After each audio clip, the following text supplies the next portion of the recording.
E aí, Fernando, meu amigo, pessoal do Nocaute, aqui mais uma semana agitadíssima em Brasília. 3 assuntos eu escolhi aqui para falar. Primeiro, Previdência.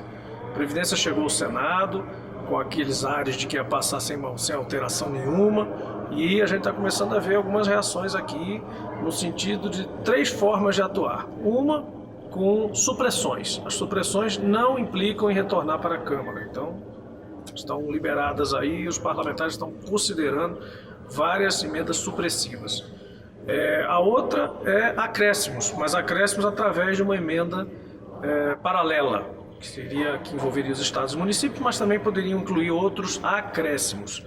Mas já começa a rodar também uma ideia de que não há problema nenhum em voltar para a Câmara. Alguns senadores já estão cogitando isso e acham que o Senado não deve apenas carimbar o que veio da Câmara, mesmo com as desidratações que já foram feitas, mesmo com os aprimoramentos que já o pacotaço do governo inicialmente extremamente cruel, extremamente extemporâneo, encerrava, e agora já desidratado passando aqui pelo Senado. Mesmo assim, alguns senadores já têm se posicionado no sentido que qual é o problema? Volto para a Câmara, vamos fazer emendas sim, se for necessário, alterações que não sejam meramente supressivas ou pela emenda paralela.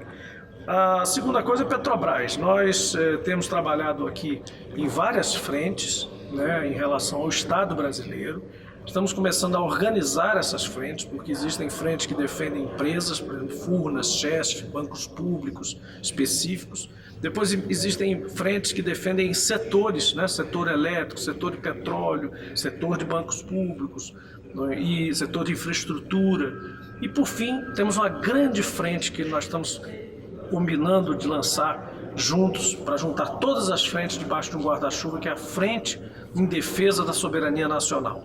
Então, isso vai evoluir, as frentes vão começar a trabalhar juntas, vamos começar a ter materiais disponibilizados através de sites sobre cada um desses temas, para a gente chegar com essa discussão mais próximo da população, para a população sentir qual é o impacto real que essas mudanças, essas privatizações e outros tipos de atentados ao Estado brasileiro podem ter na vida da gente, na vida prática da gente. Como a gente tem feito, aliás, aqui no Senado com a Previdência.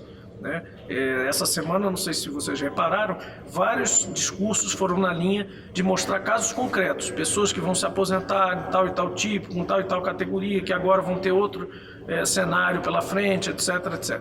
Isso também nós vamos fazer em relação às privatizações, a Petrobras, a Eletrobras e tudo isso.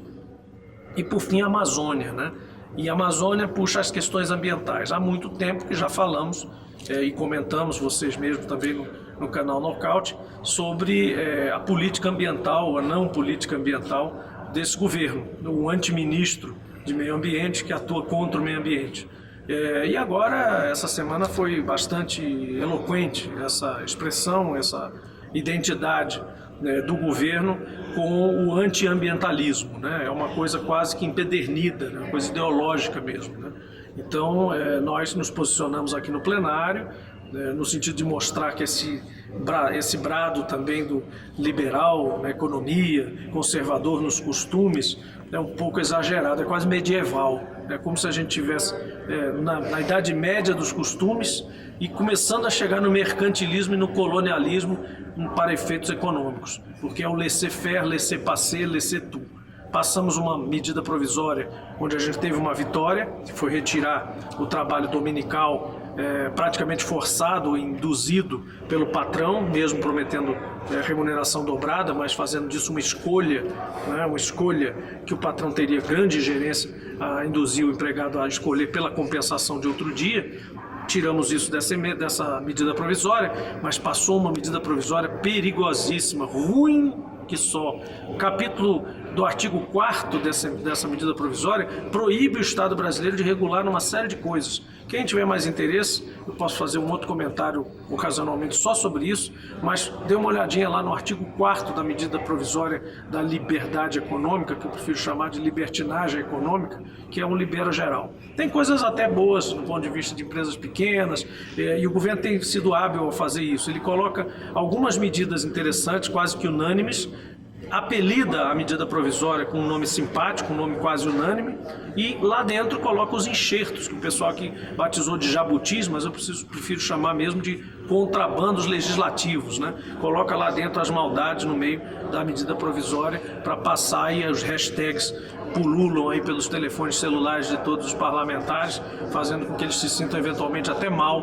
de contestar ou pedir para adiar as discussões. Nós vamos começar a forçar mais a barra aqui para que as coisas não cheguem assim de afogadilho para a gente discutir e votar. Mas nesse caso aí, o rolo compressor passou por cima mesmo e nós conseguimos ali salvar o trabalho, o repouso dominical pelo menos, daquela estrutura inicial que tinha na medida. É isso aí, essa foi uma semana bem cansativa, mas muito produtiva do ponto de vista da luta, da briga aqui dentro, e a gente está continuando aí essa saga, parece que não tem fim, mas certamente terá. Nós um dia teremos aí a compensação por todas essas lutas e provavelmente mais próximo do que a gente imagina a virada da esquerda brasileira e o retorno ao governo do país.